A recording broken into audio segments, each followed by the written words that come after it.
Fanadinana iray izay miompana ao anatin'ny fikojakojana ny fiara no amaranantsika ny vaovao ho fitezana tsaratsara kokoa ny fiarakodia ary dia namoaka karazana menaka vaovao ny orinasa Galana raha ny fanazavana nomen'ireo teknisianina moa dia anisan'ireo tsara indrindra misy eo amin'ny tsena malagasy izy ireo no sady mirary ihany koa ny vidiny. Karazana menaka ho an'ny fiara misy 5 no navoaka ny orinasa Galana ka nampahafantarana tamin'ny fomba ofisialy androany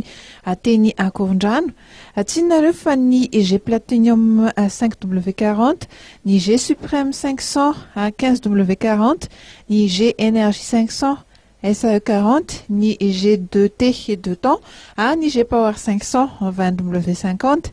Raha ny fanazavana nomeny tompon'andraikitra avy ao amin'ity orinasa ity dia anana tombony manokana ireo fiara ampiasa ity vokatra ity. Antony tena hoe namoahana an'ity menaka ity zany araka ny zavan'ny tale général teo dia hoe hamelona zany an'ilay offre ny Galana amin'ny resaka menaka eny amin'ny station zany na amin'ny industrie na amin'ny revendeur. Zany hoe io Galana moa efa tena amin'ny 10 taona zao efa eto amin'ny tsena zany amin'ny resaka solika sy ny resaka hoe fivarotana menaka ary misy menaka efa nahitana foana na dia hoe mamoaka an'ity menaka Galana ty ary zay mbola mitohy ihany ny fivarotana ny menaka Ingène izay fantatrareo fa io no menaka amidiny ihany zao fotoana zao fa raha nisy étude zany fanadihadina nataonay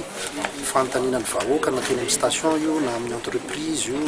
manerana nisy échantillonnage natao mihitsy zany eran'ny firenena dia hita fa intéressé an'le olona zany manana an'le mahazo koa ao anatin'le ataontsika hoe le tolotra mba hoe misy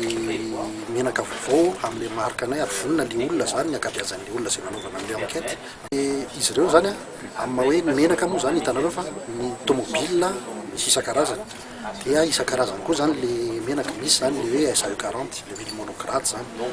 fantatry ny akabeazan'ny tomobilista ihany zany dia misy ny 20W50 zay menaka le ampiasaina amina tomobile mandeha essence amina moteur essence zany. Ao koa ny 15W40 ho an'ny ataontsika hoe tomobile mandeha amin'ny moteur